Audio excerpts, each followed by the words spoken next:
You sigh longingly for the 5th time that night, neck craning up to stare at the sky.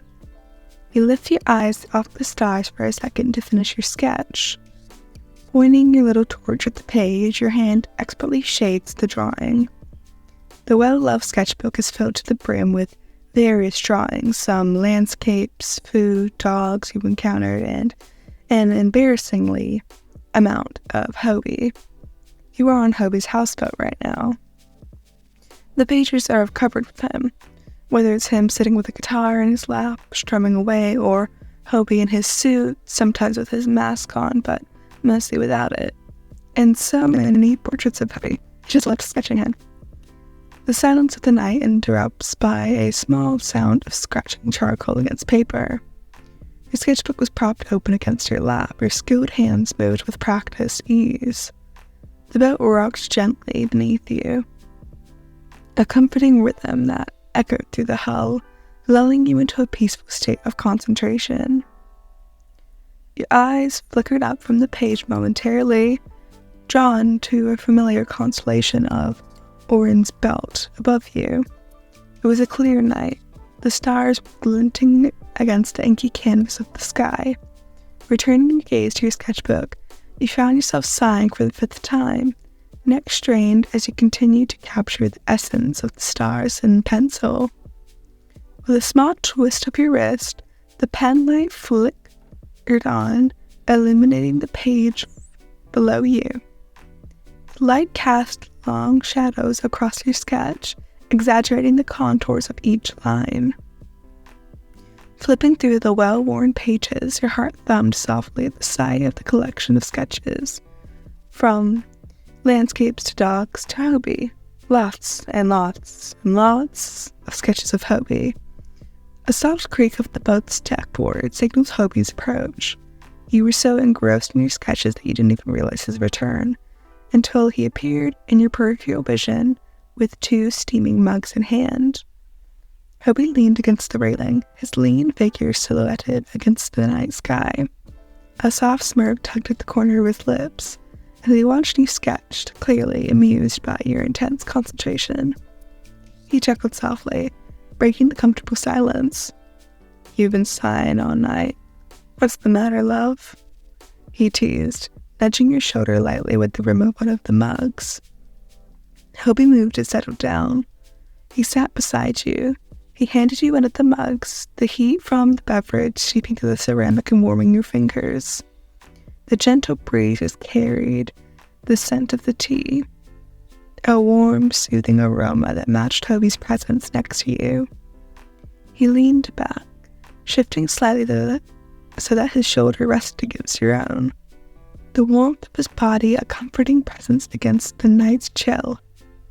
"You've been out here in your own little world again," he murmured, tilting his head to peer over your shoulder. His gaze fell on your sketchbook, filled with intricate drawings and sketches. He chuckled again, his voice laced with affection. "You got another one of me there?" he asked, a hint of amusement in his voice. "What is it this time? Me playing the guitar again?" he teased. You tried to deny it, but the blush that dusted your cheeks betrayed you. "No," you muttered, your fingers fiddling with the edge of the sketchbook. "And not this time." Hobie raised an eyebrow, a playful smirk on his lips. Really? Then what is it? Something new?" He inched closer, his knee buckling with yours. "Come on, don't leave me hanging. I'm curious now." His fingers skimmed the edge of your sketchbook, flipping to the page, chuckling. He was clearly enjoying your embarrassment. "Looks like I'm the muse of choice again," he teased, a hint of satisfaction in his voice. He lingered his gaze on a page, landing on sketches of him performing. His hands danced along the strings of the guitar. "You got quite the collection there." His eyes flickered back to you, a teasing gleam in them. You shot him a half-hearted glare, swatting his hand lightly. "Hey, that's private," you scolded. Hobie chuckled, his smirk turning into a sheepish grin. "Can't you blame me for being curious, can you?" It's not every day you find yourself in somebody's sketchbook so often. He leaned back, taking a sip of his tea as he continued to tease you. But seriously, why do I feature in there so heavily? You huffed, trying to feign irritation, but suppressing a smile. Well, you just happen to be a very interesting subject. Okay? Hobie raised an eyebrow, a lazy smirk on his face. Interesting, huh? Is that your little polite way of saying you find me attractive? You roll your eyes. Shut up, you mutter, but a soft laughter bubbles up from your chest. Hobie shifted closer, his shoulder now pressing firmly against yours, the warmth of his body radiating through your skin. He chuckled softly, his voice quieter now, a hint of warmth in it. You know, I don't mind being your muse, he murmured, fingers idly tracing the patterns on the sketchbook cover. In fact, I kinda like it. It's endearing in a way. He chuckled, the sound low and gentle. Hobie leaned his head back, looking up at the star-speckled sky above. Though, you may want to practice drawing some variety. Can't have me in there, being the only subject forever, can you? You snorted, your lips curving into a lopsided smile. Don't worry, I'll find some other poor soul to subject to my artistic torment.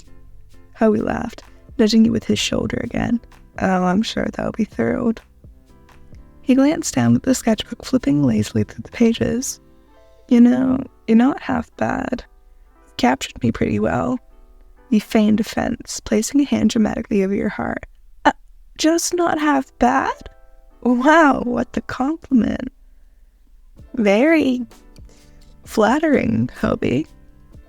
Hobie chuckled, rolling his eyes in response. Fine. You're better than Da Vinci himself. Is that what you want to hear? He took another sip of his tea, a sly smirk on his face.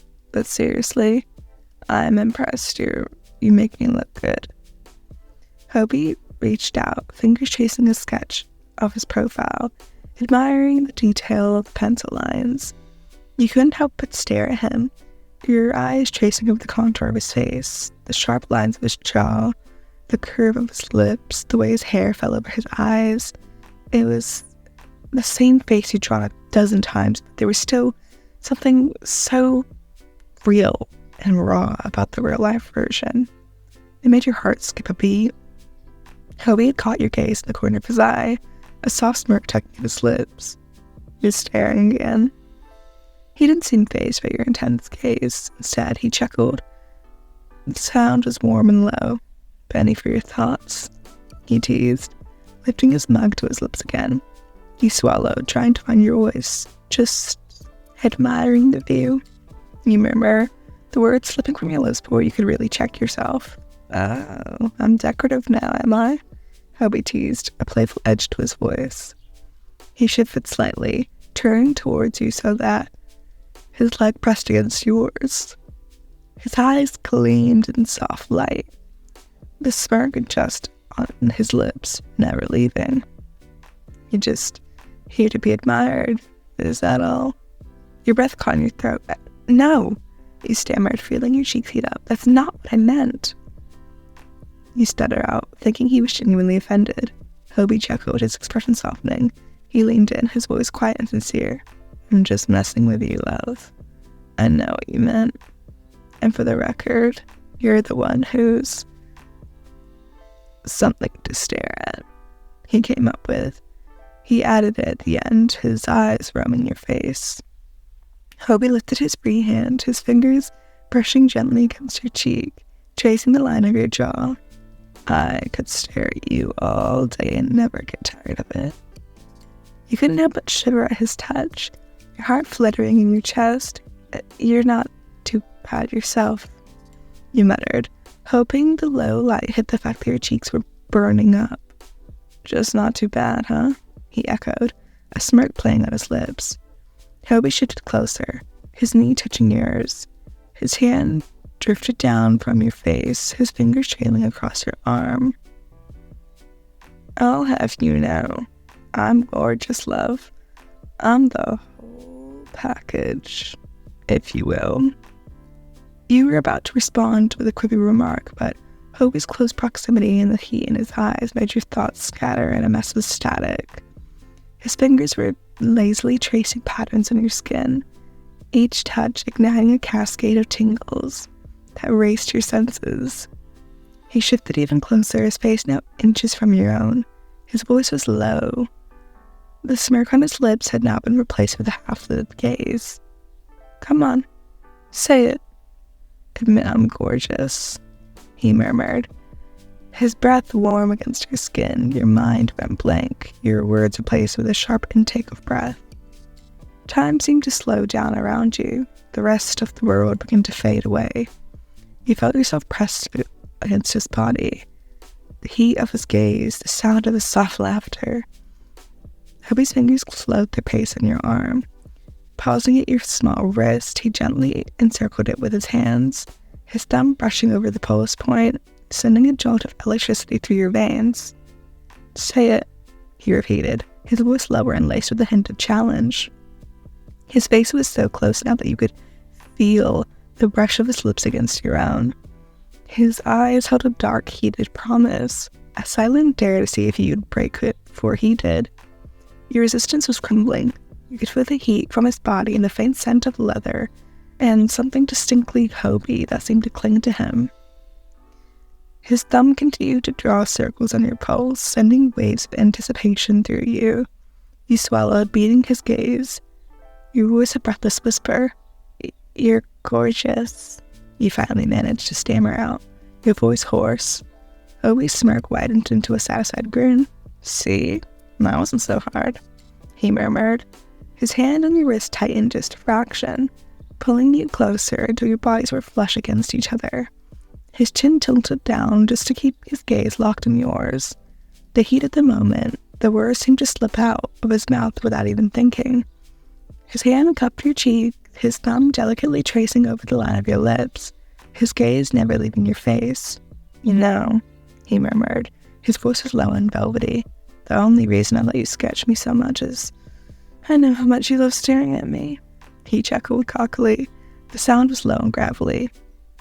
And, truth be told, I kind of like it when you look at me. Makes me feel special, or whatever. Hobie leaned in close, his breath warm against your skin, his fingers playing idly with your hair, twisting it between them almost absent-mindedly. Especially when you're so shamelessly appreciating the view. He pulled back, a lopsided smirk on his lips. But don't get so used to it. I might start charging you for the privilege. The teasing glowed, and his voice was unmarkable. There was a hint of vulnerability behind it. He was playing it off as a joke, though. But the way his eyes flickered over your face as if searching for something gave it away. Would you pay to look at me, love? He asked, his voice a low grumble. His hand continued to play your hair, his expression unreadable. His fingers slid down your chin, tilting your face up towards his eyes searching yours. 'Cause I'm starting to like the idea of you drooling over me. He chuckled, his other hands laying against the small of your back, pulling you impossibly closer. You were about to respond with a witty comeback when the boat suddenly lurched violently, almost throwing you off balance. Hobie's skinny arm darted out, catching you just in time and steadying you across the unexpected movement. He frowned, his expression falling flat, his smirk leaving. I think that signals it's bedtime, love. He stood up, grabbing the 2 cups of tea with his big hands and placing an expert one on your lower back, leading you into the house. Come on, it's bedtime for you. No more drooling over me or little sketches. It's time for some real sleep. Okay, you murmured softly as you walked to the house. You were happy with the real Hobie, and you were just glad that he was happy with you too. Sketches would never really replicate the real thing.